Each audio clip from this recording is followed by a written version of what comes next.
Hey guys, what is going on? So I wanted to talk about the two things that I think are the most overlooked when it comes to putting on muscle and being consistent and just getting gains in the gym.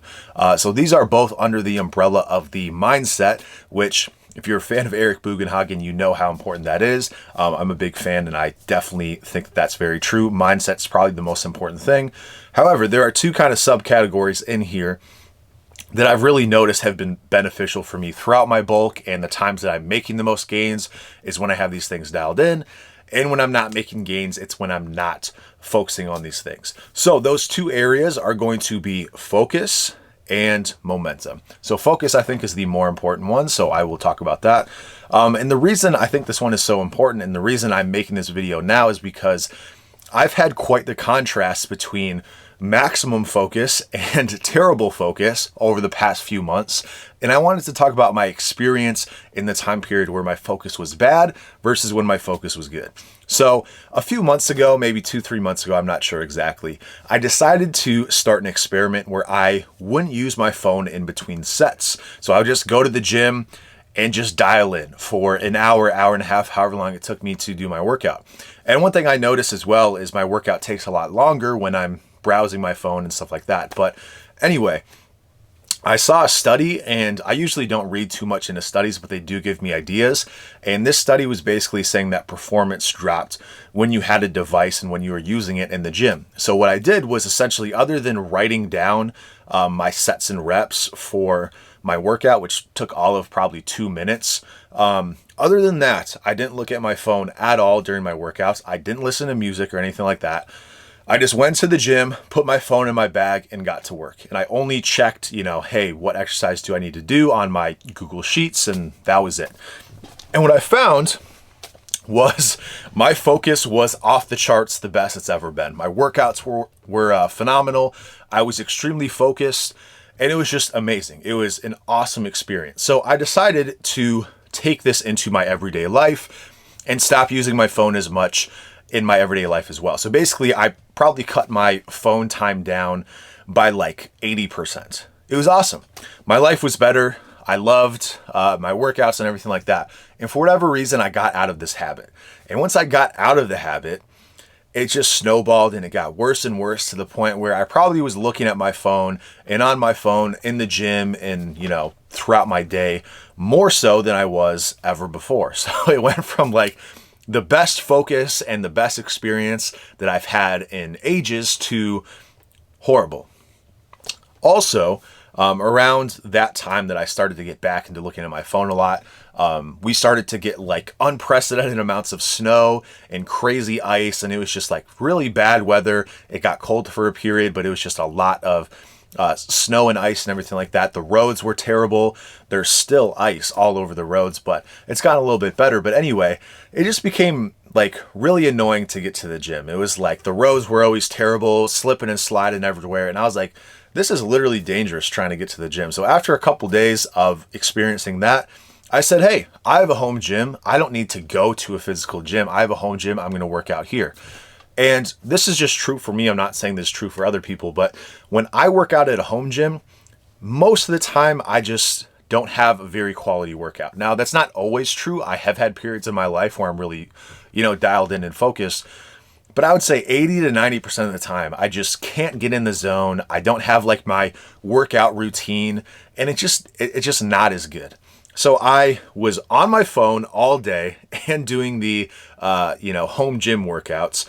And basically my focus and my execution was awful.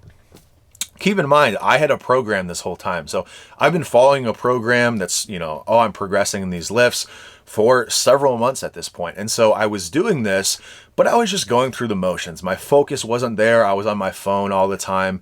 I was just kind of, again, just doing like the bare minimum. I wasn't really focused on the execution of my lifts. So I could look at a lift and be like, oh, I have to do 275 for 10. But it's like, I'm not executing the lift the way that I need to. I'm not focusing on the mind-muscle connection. I'm not getting quality reps. It's not there, right? It's not the same quality of workout. And over those probably couple months that I was doing that, I probably didn't make any gains, or it didn't really feel like I was making gains. It didn't feel like I was getting bigger or stronger. And I did change up my training style a little bit to try and focus on strength a little bit more. That didn't go very well. So it was just really bad, right? And this was all me working out in my home gym. Then recently this block, I started to go back to the gym for all my workouts. I haven't used my home gym since. And I started to get a little bit more focused. Now, I'm still on my phone in between sets. I need to get back into the habit of not looking at it all the time, but I'm looking at it less than I was, and I'm just dialing in on my sets a lot more. And I'm just back to everything feeling amazing again. I'm getting sore again. I'm progressing really fast again. Everything's going well. And the only thing that changed was really my focus, and I guess my environment to some extent as well. What I've noticed is that kind of what I talked about before, you can have a program and you can do the sets and the reps and you can do everything that you're kind of assigned to do. Or if you don't have a program, you can do a set and still feel like you've done the work, but you really have to focus on everything you need to for that set. You really need to move the muscle in the way that you need to, focus on, the contraction and lowering the weight in appropriate fashion and everything like that. You just really need to focus on the muscle that you're trying to work, or if it's a compound lift, multiple muscle groups. But there's a massive difference for me between doing a lift and just going through the motions and just checking off a box versus being intentional with what I'm doing. And I never really thought that was the case, because I'm like, hey, I'm progressing, I'm doing more. But if you're using a sub-maximal weight, let's say you're doing a lift and you're leaving like 3 reps in the tank, if you're just going through the motions and you're leaving 3 reps in the tank, you're probably not getting much out of it. But if you're really intentional with how you're lifting that weight, your form is really good, you're really using the muscle the way it needs to be, you're going to get way more out of that lift if you are focused. And so for me, it's really just been that contrast. It's not like the weight that I'm lifting is like heavier or anything like that. It's not like I'm pushing myself to my absolute limit. It's not like I'm going RP 10 hours before I was leaving all these reps in the tank. I just am making sure that every rep counts. I'm doing quality reps. And that's been a game changer for me. Again, I'm getting sore after every workout. From week to week, I'm noticing that, my ability to progress has just gone up a lot faster. And this is after just a couple weeks of doing this. So I really think that, considering I had that time period where my training was going really well, when I was super focused, and now that I'm kind of back into that, versus the last couple of months where I really wasn't seeing progress, I think it really is just execution and focus, as opposed to having the, perfect program or anything like that. So that's kind of the one part of it.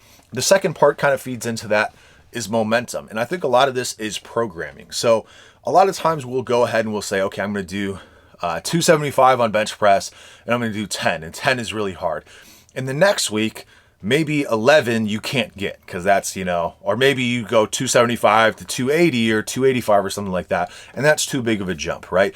Because you're working within that maximum range. Maybe you're not leaving any reps in the tank. And a lot of the kind of single progression methods that people tend to use, if they're not doing a program, they just, I'm going to do another rep, or, I'm going to add 5 pounds to the bar. A lot of times that's not there, right? And so what I do in my training is double progression. And this is not anything crazy, but it's just, as opposed to saying I need to go up in weight every week or I need to add a rep, I can, work within a certain rep range. Once I graduate out of that rep range, then I add some weight, and then I start the cycle over again. So I'm given more time to kind of progress. And the way this works is essentially you hit a PR every week. And so I've had lifts that, for the most part, I have hit a PR every week for the entire bulk. And having that momentum, having that energy where you're like, hey, I am going to hit a PR, and it might even be easy. It might even be an RP8, and I hit a PR. I hit a rep PR. This is the most weight I've ever done. If you're doing that every single week, maybe you start at 150 pounds, and then, next week you add a rep, the next week you add another rep, and you keep doing that, and then you go up to 155, and then you do that again. You do that over several weeks, several months. You're going to be lifting way more weight for more reps than you were before, as opposed to just doing that kind of, single progression. And it's not to say that people are doing single progression all the time, but it's just the idea of having that energy, that mindset where you are literally hitting a PR every week, but you're keeping it within the parameters of just essentially staying in the pocket, maybe leaving 2 reps in the tank. Your body, if you do those reps with intention, with the target muscle group, do them with good form, do them in the way that you know you need to do it, and you leave a couple reps in the tank, maybe even 3, 4, 5 reps in the tank. That's still totally fine. If you keep staying in that pocket and doing it the same way, week after week after week, eventually that same level of effort, you're going to be able to do 10, 20, 30 pounds more eventually. And so that's how you progress, is just by lifting more weight, doing more volume, making it easier. And you don't have to kill yourself. You don't have to do RP 10, go to failure on every set. And there is a time and a place for that. But I think having that momentum and that mentality where you are, hitting a PR every week, have that momentum, you expect to hit a PR on every lift every time you go into the gym. And another thing I like to mention as well is I used to do a lot of the same lifts multiple times a week, and now I only do a certain lift once a week. So I know that if I go into the gym, I have to PR on that lift, because that's my only chance this whole week to hit a PR. So I have a story that I really like to tell in terms of having a good mindset. So I used to do 20 rep squats, and I was doing 305, and I hit 305 for 20. And the following week, I was like, okay, it's time to go up to 315. I did one set of squats per week. So the one set was all the squatting, all the lower body work I did for the entire week. I grew a lot during this time period, by the way. One set of squats per week. Obviously, it was a 20 rep set. And I went in when it was time for me to hit 315, and I go and I get 8 reps. And it's not to say that 8 was the most I could have done, but after I did 8, I was like, yeah, there's no way I'm getting 20. There's no way. So I quit. And I'm sitting there just like, why was I only able to get 8? How much could I have actually done? And I basically convinced myself, nope, you got to try it again, because this is your only chance for the entire week to hit a PR in this lift. If you don't hit a PR in this lift, it's a failure. You just wasted the week. All your recovery, all of your food, everything that you did this week, it's a failure if you're not hitting a PR. That's the whole point. You're telling me you could only hit 315 for 8 when you did 305 for 20 last week? Like, you're recovered, you're good to go. So I psyched myself up, and I hit the 315 for 20. And I think that was, one of the last times that I did 20 rep squats. But I remember in that time being like, the difference between me convincing myself that I could do it and then I needed to hit that PR versus not hitting it was 12 reps. And I did the 315 for 20 after my 315 for 8. So I would have been more fatigued. So I just think that that's a good example of if you treat each set. So for example, if I'm doing 3 sets of a lift, those are the only 3 sets of that lift that I'm doing all week. So I really like having the frequency on a lift be really low. And you know what this means across the week is that your overall volume is going to be low. If you have a ton of volume spread out throughout your entire workout, each set's not going to be able to have that focus that you need to really push yourself and be very intentional with the way that you're lifting. So what I've found is, I've tremendously lowered my volume this last year.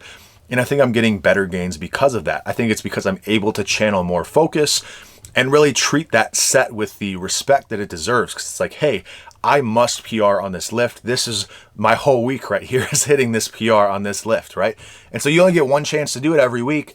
You better do it. So I really like that momentum and the focus, how those kind of come together in that double progression scheme, as well as just, again, being focused in the gym, putting the phone away, stop scrolling through Instagram when you're at the gym. I need to do a better job of this, but just focusing, and you can get your workout done in an hour. You're in and out. You do that 3 to 5 times a week. That's all you need to do, and you can progress very, very well. Even as an advanced lifter, this works extremely well for me.